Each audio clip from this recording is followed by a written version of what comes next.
Thân chào các bạn đến với kênh Đài Live Life Podcast. Hôm nay mình được nghỉ làm cho nên mình ra một cái video nói về nước Nhật. Tại sao đầu năm mình lại ra một video về nước Nhật? Bởi vì mỗi năm vào dịp lễ Noel và Tết Tây mình thường được nghỉ lễ, nhưng năm nay thì mình phải đi làm. Hồi năm ngoái thì mình ở Nhật vào mùa lễ Giáng sinh cũng như là Tết Tây.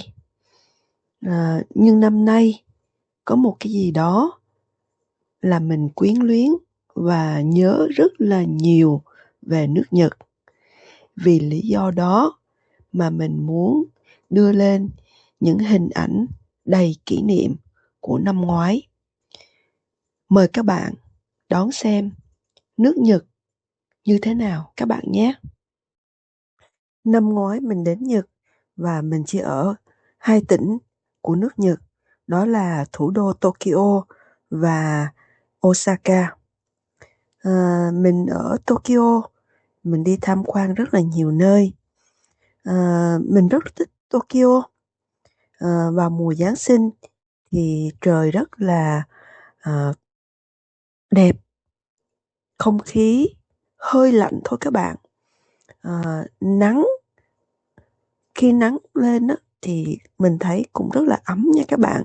Đối với mình là người từ Bắc Âu, đối với người Việt Nam thì mình không biết rằng họ nghĩ là lạnh hay là ấm. Sau đó thì mình bay từ Tokyo đến Osaka. Thì thành phố Osaka cũng vậy các bạn. Sáng sớm thì mặt trời lên nắng ấm, chiều tối khi mặt trời lặn thì cũng hơi lạnh lạnh. Đối với mình là hơi lạnh lạnh nha các bạn. Thì ở trong thành phố này rất là đông khách du lịch. Thực phẩm, mình có đi chợ thì mình cảm thấy là giá cũng tương đối rẻ hơn so với Na Uy, nhưng mà có lẽ là mắc hơn so với Việt Nam. Mình rất khí hậu, thời tiết, phong tục tập quán ở Nhật Bản, bởi vì mình đã có ở Nhật Bản từ năm 1980 cho đến năm 1982. Trong 2 năm ở Nhật thì mình cũng có đi làm. Cho nên mình biết rằng kiếm được đồng tiền ở Nhật Bản cũng không phải là một vấn đề đơn giản. Đó là lý do khi mình trở lại Nhật, mình cảm thấy rằng là mình đã trở lại một nơi rất là quen thuộc đối với mình. Thì trong dự định và trong tương lai, mình sẽ trở lại Nhật để đón hoa anh đào. Hay còn nói đúng hơn là để thưởng thức và chiêm ngưỡng hoa anh đào. Theo dự định của mình á, thì mình sẽ đến Nhật vào cuối tháng 4, đầu tháng 5, và mình sẽ ở Nhật 1 tháng, có nghĩa là hơn 4 tuần. Thì trước tiên mình sẽ đến Tokyo và mình sẽ lấy xe vì mình đã mướn xe và trả tiền rồi.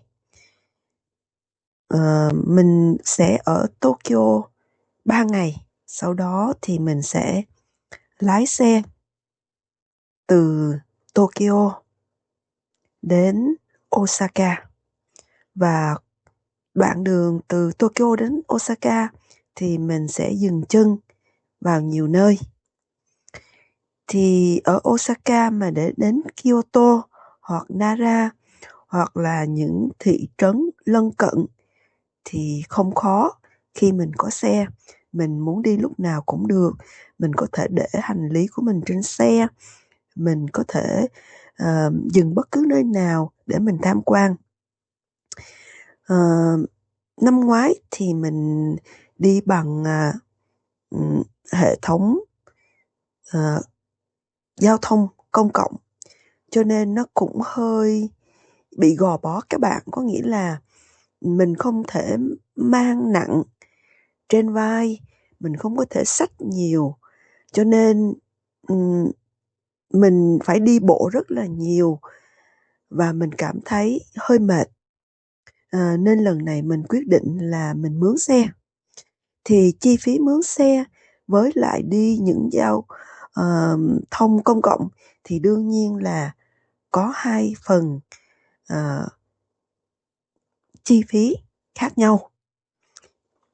Thì mình hy vọng rằng là chương trình của mình sẽ không bị gặp trở ngại từ giờ cho đến ngày khởi hành, và cũng như trong giai đoạn mình lái xe bên Nhật. Bởi vì bên Na Uy này thì mình lái xe bên phải. Trên xe thì hệ thống vô lăng lái xe cũng bên phải, và mình lái xe theo đường lên bên phải. Nhưng ở Nhật thì là vô lăng xe thì bên phải, nhưng mà lái thì bên trái. Thì mình chưa thử bao giờ, cho nên mình cũng hơi hồi hộp lắm nha các bạn. Thì ngoài ra, mình cũng có mua SIM card, rồi mình cũng có mua Wi-Fi riêng. Bởi vì khi mà mình dừng chân trên xe, mình muốn vô Internet bất cứ nơi nào thì cũng dễ cho mình. Và những cái thành phần đó mình đã chuẩn bị xong rồi. Có nghĩa là mình đã mướn xe, mình trả tiền mướn xe, mình đã mướn Wi-Fi box, mình cũng trả tiền, mình mua SIM card, mình cũng đã trả tiền. Và mình dự định mình sẽ mang theo 2 điện thoại, thì sang đó mình sẽ mua thêm một cái data SIM card nữa các bạn. Data SIM card nữa. Còn cái SIM card mà riêng á thì cho một cái điện thoại. Còn cái data SIM card này có nghĩa là mình download xuống, mình connect với cái data SIM card đó cho một cái điện thoại nữa. Ngoài ra mình còn có dự trữ thêm một cái Wi-Fi box. Từ vì khi mà mình di chuyển từ tỉnh nào qua tỉnh kia thì chưa chắc là một trong những cái hệ thống internet đó nó được hoàn toàn miễn mạng, cho nên mình có tất cả complete. Cho nên mình sẽ có một cái hệ thống cắm lên trên điện trên xe, có nghĩa là nó sẽ cho mình số điện volt là 24 hoặc là 15 để mình có thể sạc những cái device của mình. Trước tiên khi mình đến Nhật Bản, mình sẽ ở 3 ngày ở Tokyo. Thì nơi mình ở là một hotel 3 sao thôi các bạn, nhưng rất là đầy đủ tiện nghi và có ban công nhìn ra bến cảng. Và từ đó thì đi đến Disneyland cũng không xa, và đi đến trung tâm Tokyo cũng rất gần.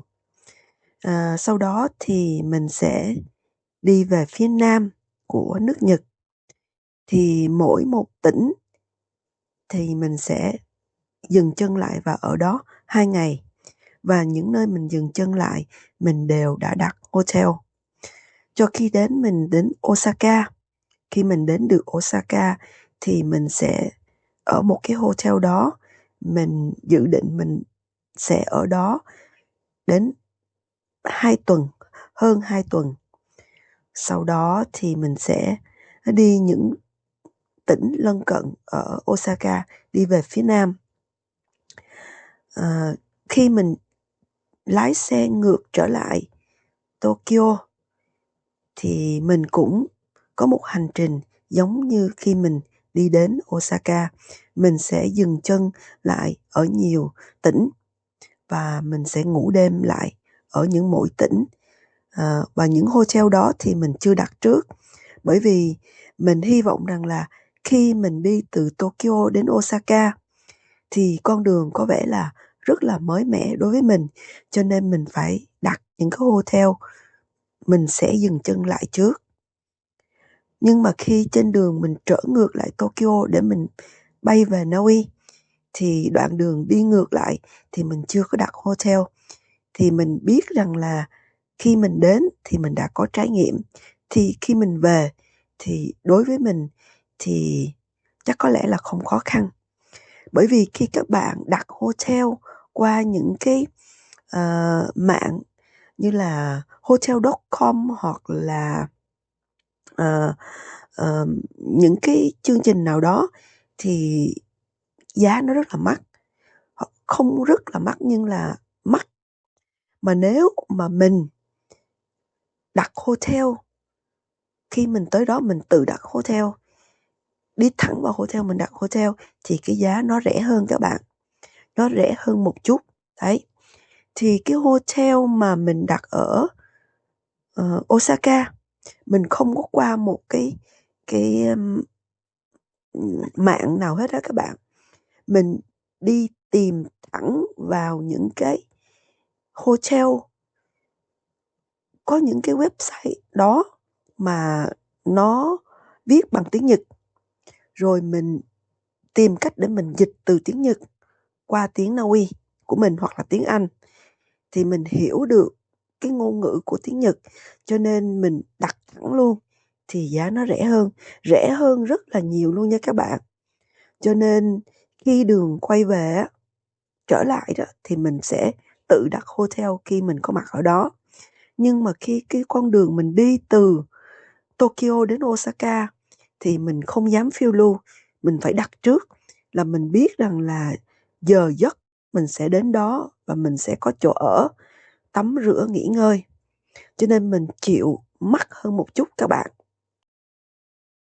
Khi các bạn đến nước Nhật thì có một cái điều rất là quan trọng, rằng khi các bạn check-in thì họ thường hỏi các bạn rằng là khi nào các bạn quay về lại. Cho nên các bạn phải chuẩn bị những cái giấy tờ hoặc là vé máy bay để cho họ biết rằng là giờ giấc các bạn quay ngược lại. Rồi họ sẽ hỏi là khi đến Nhật các bạn ở hotel nào và các bạn có địa chỉ và số điện thoại ở nơi đó hay không. Thì thủ tục để mà nhập cảnh á, nếu mà bạn không có qua những cái trang mạng của người Nhật, là của chính phủ Nhật, cái trang mạng đó nó có một cái form để các bạn điền vào đó về lý lịch của mình, tên tuổi, ngày sinh tháng đẻ, ngày các bạn sẽ đến Nhật, chuyến bay đó là chuyến bay số mấy, và ngày về của bạn là ngày nào, chuyến bay các bạn đi về là chuyến bay số mấy. Và khi các bạn tới Nhật thì các bạn ở hotel nào, các bạn phải ghi vào cái form đó, rồi cái địa chỉ và số điện thoại của hotel đó.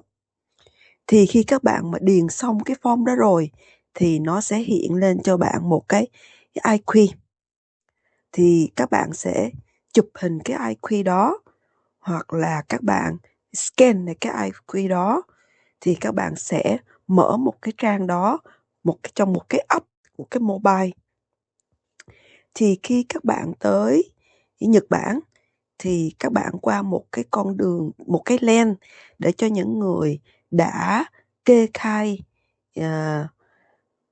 tất cả cái hành trình của mình trên cái app này rồi, thì cái con đường đi vào đó nó sẽ ngắn hơn và chờ đợi ít hơn. Thì các bạn chỉ đưa cho cái mobile của bạn cái IQ code, thì các bạn sẽ đưa vào trong một cái máy để nó scan cái IQ đó vào, thì nó sẽ hiện lên tất cả những information của bạn.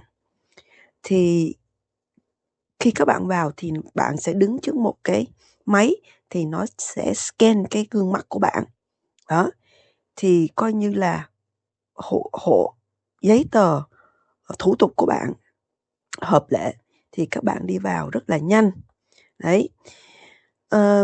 Ngoài ra các bạn cũng phải khai là các bạn có mang theo thức ăn và trái cây gì không, thì các bạn cứ điền vào là không hết.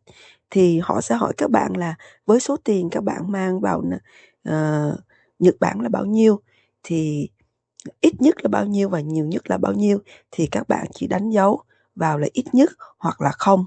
Thì tôi chỉ dùng bằng credit card thôi. Đấy, thì nó chỉ là đơn giản như vậy thôi. Nếu mà các bạn không biết thì các bạn cứ loay quay trong đó thì thời gian nó rất là lâu.